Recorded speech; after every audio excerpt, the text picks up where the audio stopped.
if you're in a place where you've left your job or you've been fired or laid off, and you can't find another one quickly, or you can't get back on your feet, like what happens to the person at that point? And Mm. really, like, the podcast was about that. It's about trying to reconcile, how people go through that struggle and how people go about eventually, hopefully, getting back on their feet.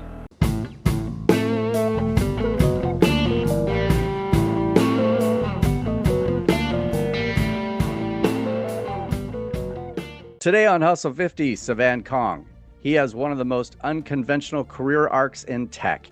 He was one of the first employees at Redfin in 2004, co-authoring a patented map-based search technology. He went on to lead design at Amazon on the Kindle and eventually landed in one of the most unusual roles a designer has ever had: the first ever customer experience officer for the United States Department of Defense, building human-centered design culture across one of the largest organizations on Earth. And then he walked away from all of it. Today, Savan is the founder and host of Life Between Titles, a 3-show platform built around a question most professionals are too afraid to ask out loud. What happens to your identity when your job disappears? The flagship show explores the personal story behind a career, the pivots, the setbacks, and quiet reckonings. Office Hours brings practical guidance for anyone navigating layoffs or uncertainty, and Work Unscripted opens a window into professionals most people never really understand from the inside. Savan has lived every bit of the story he's now telling, and he turned that experience into something genuinely rare, a platform that makes space for the conversations that never make it onto a resume. Savan, welcome to Hustle 50. Thanks, Rory. I appreciate that colorful intro. I've never had it. I've never had my life described that way, so I appreciate that. Yeah. Yeah, I wanted to make sure that I introed you correctly because you've just got such a rich career in UX and design and working for amazing companies and really being at the forefront of some of them. For anyone who doesn't know your background, maybe give us the highlights. How did you get into the world of design and what did that journey look like? Started with design, but then it got more into product, and then it got into understanding the business side. Then it got really to understanding, eventually at the DOD, like the policies, like the things that really shape the investments that the country's making into these tools and services that supposedly are bettering humanity, right? And so you sort of just stack all those things together, and you've got my unorthodox career. Yeah. Yeah. And so you eventually become the first ever customer experience officer at the Department of Defense, one of the Yep, basically like the largest organizations on earth. biggest employer. What does that role even mean? Like what were you trying to actually do there? Because I know we've talked about some of the stuff that you did when, during the Afghanistan Yeah, departure. And it was kind of blowing my mind in terms of like the stakes that were so high for, yep, we design stuff all the time we've designed stuff for hundreds and hundreds of clients. And it's yep. like, yeah, maybe this is for a campaign or maybe this is for a product launch, but tell us a little bit about that. Like, what was that like? Maybe zeroing in on that project would be kind of cool for the audience. Yeah.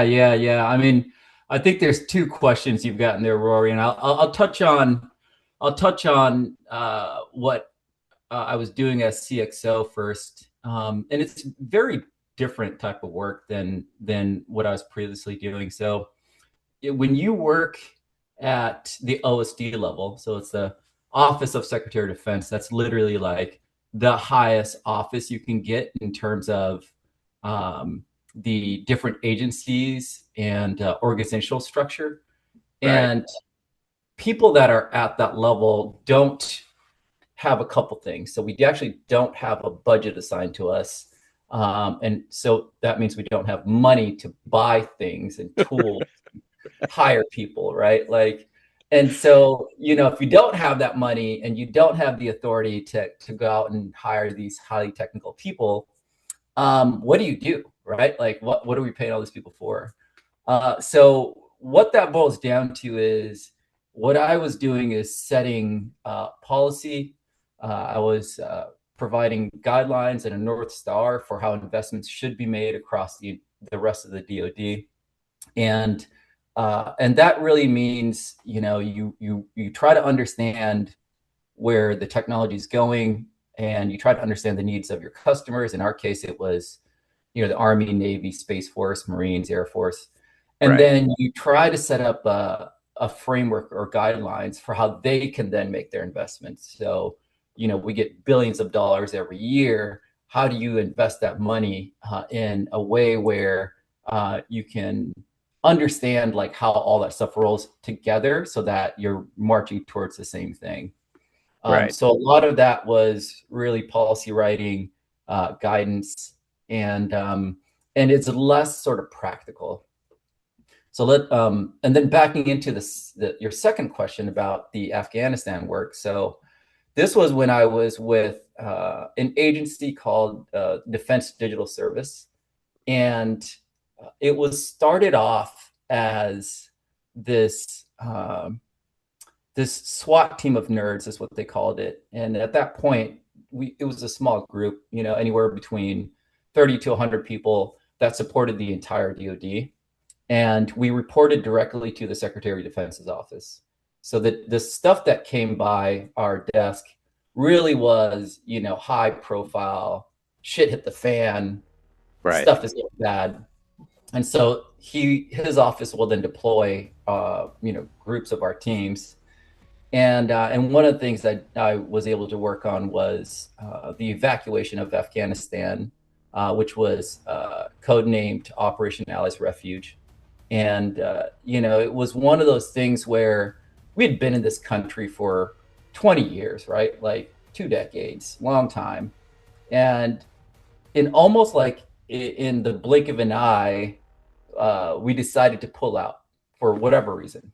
And our job is not to ask the why at that point. It's like, hey, we're going to do this, go and make it happen. So I had a team of about 6 people, and we were responsible for the orchestration of communicating to American citizens, allies in Afghanistan, of how to orchestrate the evacuation of this country. All while the Taliban is actually like incrementally getting closer and closer to taking over Kabul. And Right. It's time sensitive. Yeah. The stakes are high, and the loss of human life is possible depending on the outcomes of literally what you're about to produce to help them with any of this transition or departure. So like how to find information, where to go online, some of these tactical things that people could literally look up on their phone and go, oh, this is what I do next, or this is how I blah, blah, blah.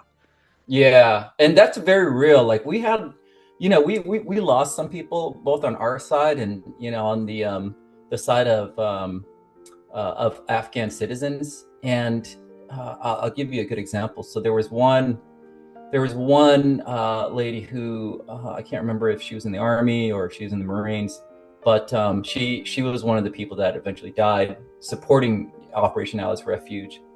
And there's a famous picture of her like with a kid that she was trying to help out. And we're in the middle of this orchestration of like telling people where to go. And the reason why that's important is because as the Taliban are coming in, they're using various methods of trying to figure out how to take over the bases that we had in Kabul and across the entire country. Right. And they were using different systems, right? So like one of the things that was really important for us was understanding how to communicate with the people downrange, but also doing it in a way where they understand that the communication they're getting is from the US government versus, a nefarious actor posing on behalf of the United States government, telling them to go to a different place. Right. And the challenge is, on the technology side, when we're talking about it, is very, very complicated stuff because you can't rely on computers anymore. People have different types of phones. They might have different, plans that they have. They may have access to their cell or not. And so, the things that we had to build, the tools that we had to build, one, we had to do them very quickly from scratch. But two, you had to understand like how to actually communicate with these people so that they do receive a message saying, hey, you've got to go to this gate before this time because shit's hitting the fan. And if you don't make it there, you know, maybe the plane's leaving, or maybe that gate's going to collapse.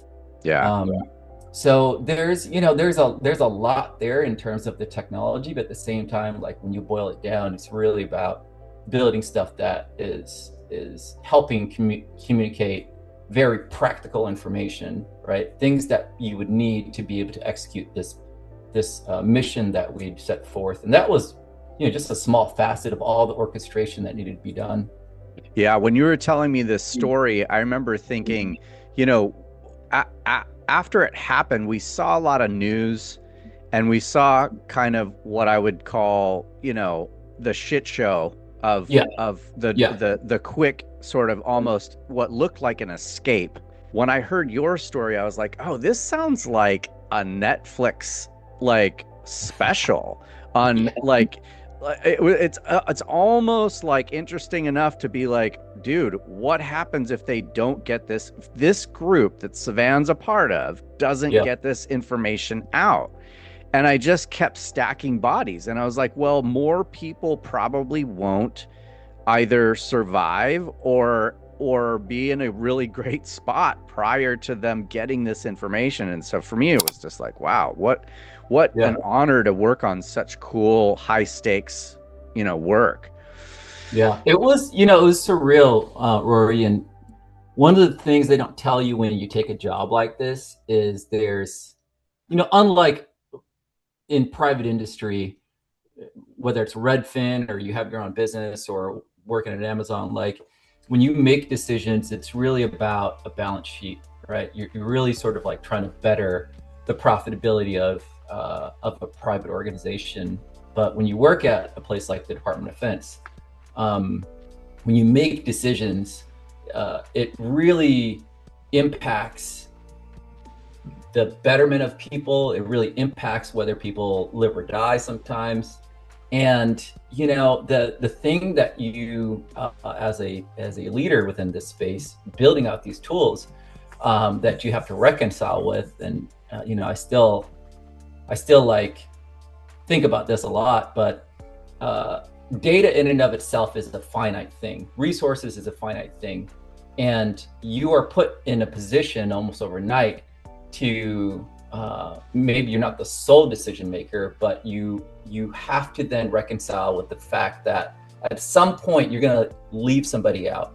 At some point, somebody's not going to make it because, you know, you only have a certain amount of slots that you can actually put into a list of people. You only have a certain amount of seats on a plane. You only have a certain amount of capacity at a gate, right? And so like every single time that you're actually trying to make a decision on something, and, you know, at its surface, these are product and technology oriented decisions, the ramifications of that downstream are very real, where people are like, hey, I need to make it on that list because the Taliban's coming. And they said that if they catch me, they will, you know, either behead me or kill my family. And I've supported you for the last 20 years. Like, I need you guys to help and hold up your end, right? And like a lot of that stuff is very real. Yeah, the compromise you make in design decisions are never, ever like that critical. And and also, you know, when I've deployed a campaign that has done well or not done well, like we've all been a part when you've launched hundreds, or in my case and your case, like close to 1,000 brands, or touched, you know, all these brands over the last 30 years. You know, you learn that not every single launch is going to go to the moon. I mean, it's actually very rare that stuff happens, and usually it's defined by budget. But the point I'm trying to make here is you can sleep at night. Like, you might lose a little sleep because the stakes seem high for, you know, paying your rent and retaining a client. But that's way different than like, wow, those people didn't make it. You know, and you know, when you sign up for that, I'm sure that, you know, you just had no idea that kind of a scenario would end up coming. So, well, I really appreciate the background. I know we could talk forever about your history in design, but I really want to get to the pivot was, that was made. And instead of jumping, to the next design role after your work with this agency and the DOD, you started a podcast. Can Yeah. you tell us what Life Between Titles is and where that idea came from and maybe how it all started? Yeah, it's we're living in a weird time, my friend. And there's this almost perfect storm of things happening in our country right now, right? Where you've got an administration that one of their goals is to be a lot more effective, a lot more efficient. And whether you like the administration or not, that's sort of the guidance that they've had. And and so, the byproduct of that is how do we do more with less in terms of people? And one of the first things they did was Elon rolled out this idea of a deferred resignation program, essentially saying, hey, like, if you are thinking about leaving federal government, we're going to give you this option where we pay you for 6 months. You can leave then, and no harm, no foul. And so, like, in the midst of all this, you've got then this mass exodus of people in the thousands that have worked for the federal government in some capacity, that have all left. So you've Right. got that as part of this storm. You then have this overlaying, emergence of artificial intelligence that's rapidly accelerating as another part of the storm. And then you'll also have, this the economy doing what it's doing as maybe the third part of that. And maybe on the outside, because I wasn't working in it, you've got industry doing the exact same thing where they're shrinking teams because AI can then do a lot of the things that people used to do. And so you mix all that stuff together, and you've got this like perfect storm of people that have worked in certain capacities for decades, even, that are now sort of looking at, okay, what do I do next? And I was unfortunately one of those people that's stuck in this place where, you talked about my background in the beginning, and it could happen to anybody, right? It didn't really matter how experienced you were or how well you did in the past. There's a lot of these things that, we need to reconcile with in terms of if you're in a place where you've left your job or you've been fired or laid off, and you can't find another one quickly, or you can't get back on your feet, like what happens to the person at that point? And really, like, the podcast was about that. It's about trying to reconcile, how people go through that struggle and how people go about eventually, hopefully, getting back on their feet, and really tell them those stories in a very open way where people can then both express their struggles, but at the same time, maybe share things that brings them hope, maybe share things that they've learned that when they're working they never would have thought about or imagined because they were so busy, like, on the grind. So Right. that's really sort of the genesis of the podcast. Yeah, so it's so funny. There's a couple of things there that I think are so important for me. One is when I think about Savan Kong and what he's done in his career, not just as a design UX guy, but as a leader of enterprise, to choose the direction that, like, literally governments need to go in terms of how they need to pursue technology. I think about that arc and I go, there's no way Savan Kong could ever not get work, Yeah. because before AI, that would be an impossibility. Yeah. It would be an impossibility. After AI, nobody is safe. Yeah. And when I saw your podcast and I saw your journey through building that podcast, and I saw the amount of time that you were putting into that, and I saw others sort of like lose their job after decades of experience, Yep. where they should be actually floating into these now executive roles Yep. that are, you're sitting on boards and you're also leading a company or at least a group within a company at an executive level. It's like, wait a second, what is going on here? And Yep.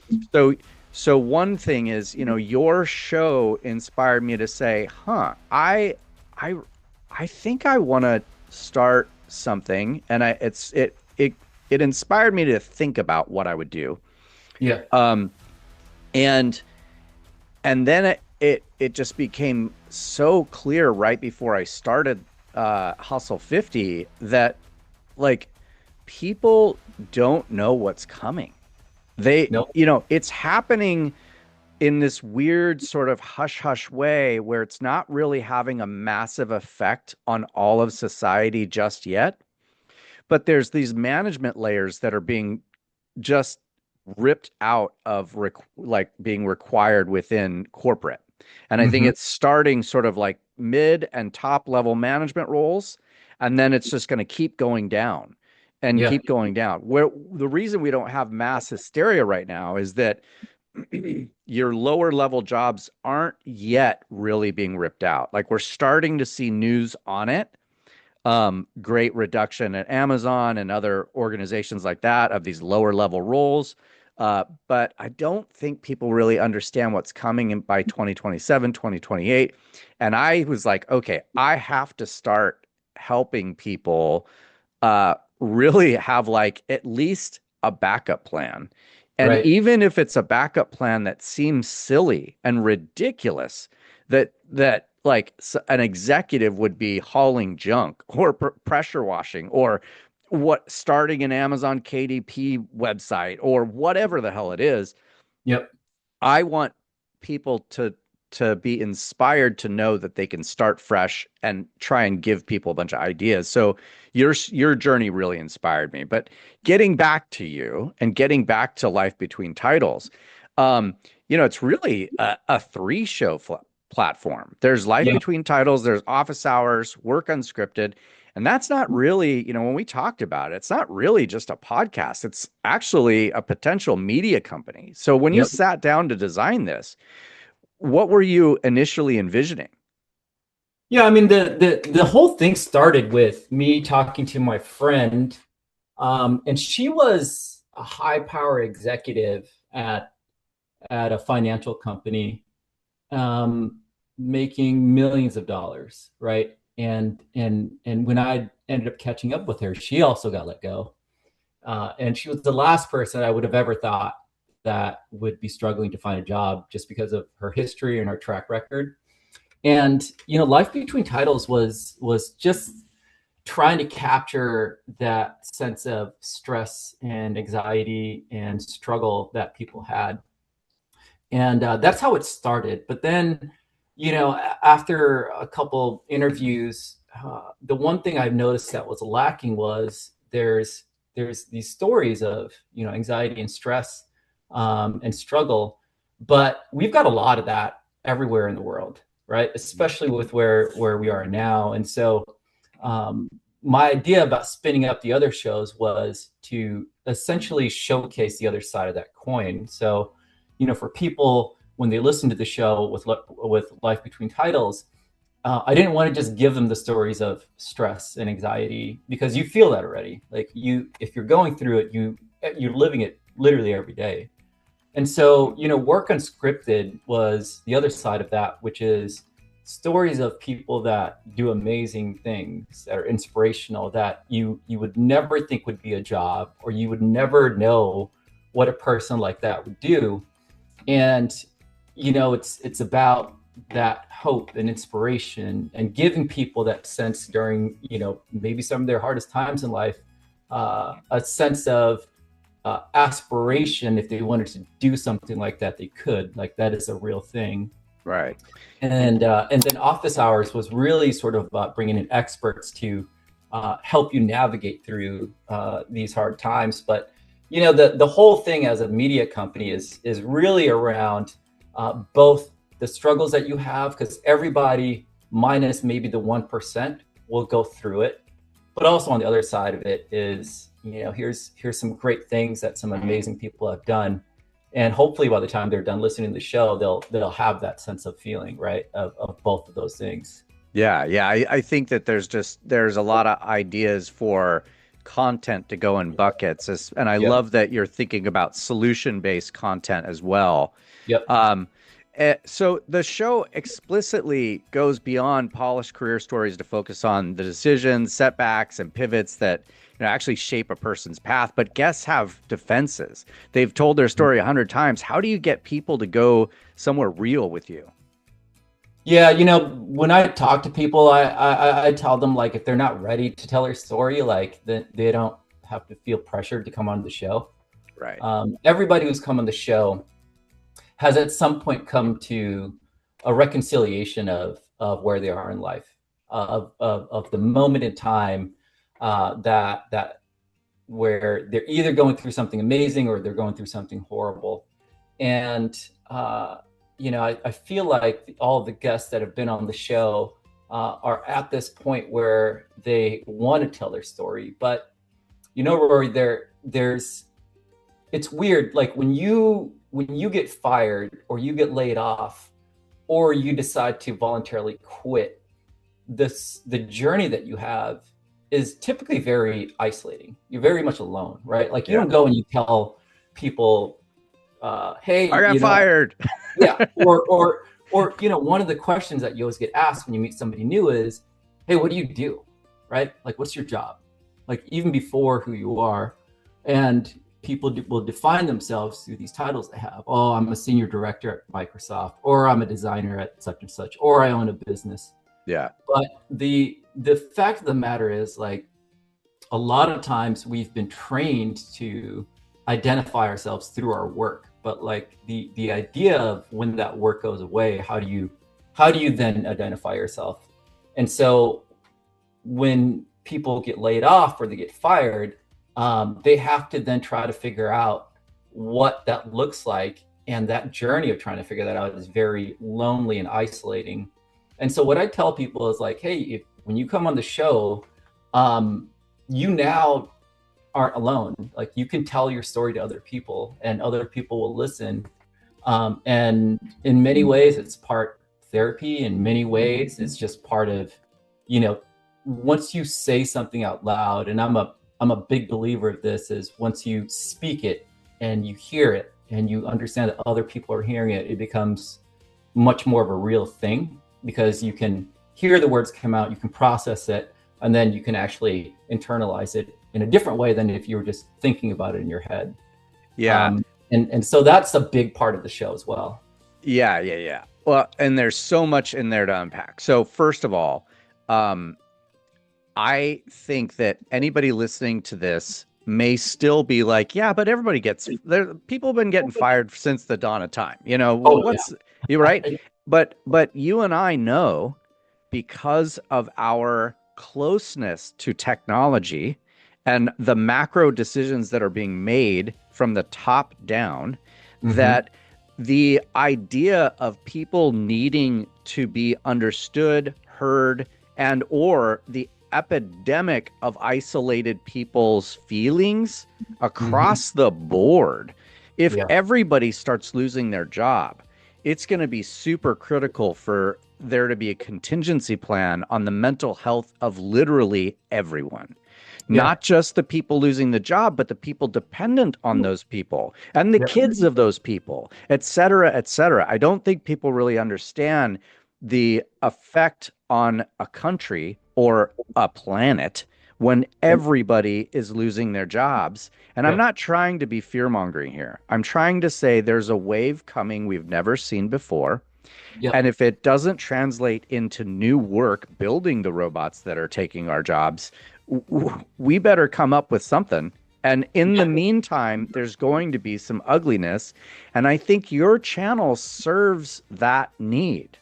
And I think it's really cool. It's very ahead of its time in terms of like your vision versus what other people just aren't like awake to yet. you know? Yeah. So I think Yeah. there's something cool there. The other thing is, I think that a lot of the times when I'm doing coaching or when I'm helping somebody with, a problem in their life, we talk about language. We talk about if you don't bring your problems to someone, whether it be a friend or a mentor or a therapist or whatever, Hmm.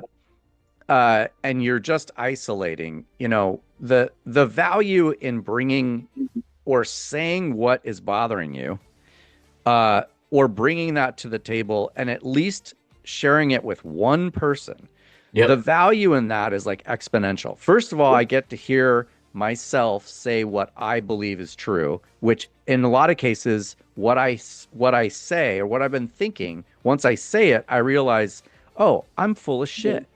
Yep. And so quickly, sometimes for some people, it's like, oh, that's actually not true because we have somebody else to hear it and reflect that back to us, or we hear it ourselves. Yep. But the other thing is that the moment we say something, it loses, especially if it's something heavy, something powerful that's negative or that's weighing on us, it loses its power the moment we've said it out to Yeah. we've told somebody. And Yeah. so in dealing with this shame of job loss or shame of career loss or how I look or how my identity is like now stripped away because I've based everything on that for 30 years or however long. Um, if I'm not talking to somebody about it, I'm probably doing myself a disservice and I'm probably not transitioning to the next thing as quickly and as efficiently without all this weird, heady stuff that blocks me from moving forward and taking action in my life.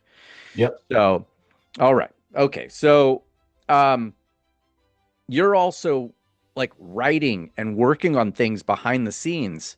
Yeah. Can you pull the curtain back a little and like what does the broader creative work look like right now? I know you're working on technology and apps, and I know you're also writing some things. I think there's a book, and so Yeah. tell us a little bit about stuff that you're working on that's really cool. I mean, I think there's, one of the benefits, and there's not a ton, but one of the benefits of being laid off is you've got a lot of time to reflect, and you've got a lot of time to do things that you necessarily didn't have that time for when you were working. And I really went back to a couple things that brought me joy. Um, One was writing. Like I always enjoyed the act of writing and the process of writing. And so I was able to then start a memoir about the immigration of my family as refugees from Cambodia to America, and then trying to figure out sort of like what that looked like from a identity perspective. And so that has been a very interesting piece because like I've never written and published anything, and that's in and of itself a beast because there's a series of things. If you aren't a seasoned writer, you just don't know. Like you don't Right. know how to find an agent. You don't know how to write a query letter. You don't know how to write for a reader versus just writing for yourself. And so I've spent quite a bit of time trying to work on my craft of writing, and just in general, I feel like writing is one of those things where it helps you control your own narrative, but in a different way. And so that's been good because over the years, I haven't had time to do any of that stuff. Um, Right. and the other one is just, trying to stay up to date on all the new technology, all the new AI stuff that's coming out. And, the work that I did at CXL, there's, for all the good things that it brought me, the bad things were I worked in the SCIF a lot, which is a top secret clearance facility, Right. where you bring in your phone, there's all these things that you're limited to. And I did a lot of policy writing. And so that meant that if there's a new technology out or a new company doing something, like I wasn't able to use those things, at least like during the working day. And Yeah. so now I've been getting back up to speed on that and trying to figure out, how to use these tools to build things that, 10 years ago, it was almost impossible, right? And now you could do it literally within a handful of days. So that's been keeping me super busy. Yeah. Yeah. And so just jumping ahead, design is fundamentally about solving problems for other people, which is like your past prior to this. But, do you see content creation and podcasting through the same lens as a design problem, or is this something genuinely different for you? Like, is Yeah. that pivot? It seems to me like when we talk, there's just more to design now, like because Yeah. we have access to things. Yeah. Yeah. I mean, fundamentally, Rory, I think there's the way I look at things, especially like in the next 5 years, is you now see this proliferation of podcasts everywhere, right? Right. Yep. There's media that's being produced. One, because the tools that are available make it so accessible, and the production of it is significantly less than it was, let's just say, even 10 years ago. But also at the same time, I feel like there's people that are just tired of the bullshit that's out there, whether it's, you're talking about fake news or you're talking about inauthentic things, AI slop that you see, and you're just like, how do you then connect back to things that are real? How do you connect to things that are genuine? And in my opinion, that's probably why podcasts are becoming as popular as they are, is because um, you can't really fake a honest conversation like you and I are having, especially in the long form format, right? And I feel like generally speaking, people are navigating to those conversations because they're authentic, and you can listen to them in a way where if you're trying to either learn a new skill or figure out sort of how to navigate life, there's a lot of wisdom there that you may not get from just chatting with Claude or Chat GPT. And Yeah. there's an inherent problem that these podcasts are trying to solve for you, and you will subscribe to whatever those are based on where you are in life. And it's really about that connection for me. That's why I started my podcast. That's why you have yours. Yep. It's about that connection and being able to do it in a way where you can be authentic with it, but at the same time, you can feel like your listeners and subscribers are getting something once they're done listening to you for an hour or an hour and a half. Yeah, I truly believe that authentic conversations, even if they are so boring to most people, for Mm-hmm. that niche audience that really wants to hear that particular conversation, Yep. I think it's going to be really enriching for them. I think it's going Yep. to fulfill some because humans are good at recognizing bullshit. Yeah. And we can see that, like, oh, that's AI. And the at the point where we can't, I don't think that we're really close. It's so easy to spot now, like the perfection that AI puts. There's no way that we won't be able No to fault. see it for at least a while. Yep. And all of the little imperfections that we have as humans and the little noises that we make and the things that we do and all the things that we do as humans that AI will rip out and make it less human, we can spot. But really, I think you nailed it. People are going to be, and they currently are becoming more and more hungry for real in-depth conversations about a specific thing. And Right. so, though we may not be all things to everyone, and though we may have very niche audiences, we'll be extremely valuable as big fish in small ponds. And Yeah. so No, that's absolutely. I believe that, like, everybody should be thinking about whether or not they can pursue some sort of brand development around their personality and how they can make content for other people in that way.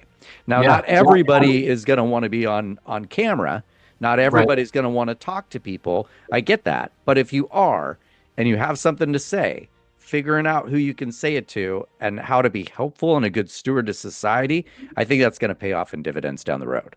Well, I mean, even to touch upon that, Rory, I think like fundamentally, as we head into the next 5, 10 years, um, just looking at the value you bring to a workforce, regardless of if you're an engineer, product manager, designer, QA, whatever that may be, the landscape of what that looks like is going to fundamentally change. And so, what what this point in time is really forcing everybody to do is do that reassessment of who they are and what value they bring to an organization, to their family, to themselves, because that barrier to entry for doing the things that you did in the past has been broken down.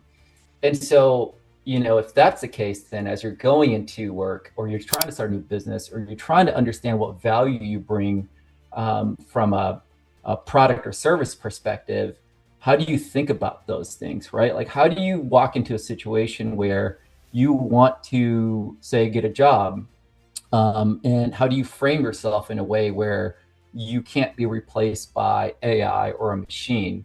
Like, Mm-hmm. are you helping out with maybe bettering soft skills? Are you helping people communicate better? Are you helping them do things that will increase the productivity of the entire organization? And it's really sort of that fundamental shift in how you're thinking about the value of yourself, regardless of how AI is shifting, that is going to change. And it's really sort of forcing us as a society to do that hard reflection.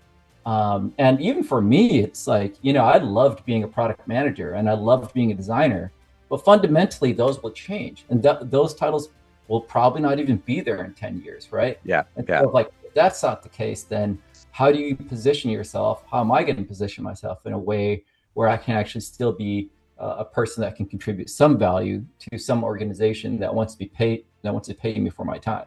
Yeah. I think that there's just a whole like giant ocean of people that need help from guys like you and me to either be inspired, educate them, walk them through tactically how to build a brand, Yep. what a website is, what information architecture is, how to put together an email campaign, how to run ads, how to build podcasts. Like, speaking of podcasts, you've recently started consulting and coaching people on how to launch their own podcasts. Yeah. Um, that feels like a natural extension of everything you've already learned, but it's also like another layer of your platform. What drew you to that? Was it just like an obvious, like, oh, now I can help people do this? Yeah, I mean, I think that's one part of it. I think that the bigger part of it is, um, you know, maybe going one click up. It's about helping people understand how they can communicate their value Yeah. in a medium, right? And the Yeah. medium in this case is podcasting. But if you were to abstract that, it's really about fundamentally how do you actually package yourself in a narration that can communicate what you want to communicate. And I'm a firm believer in controlling your own narrative in some capacity. Yeah. And if you don't do it, somebody else will inherently do that for you. Right.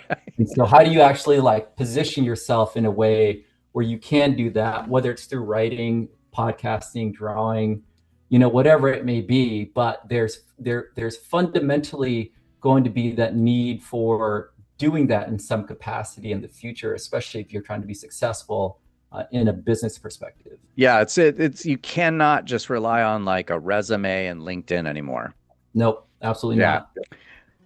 Where does life between titles go next? Like, what chapters haven't you written yet? What's the future look like in the next year or couple years?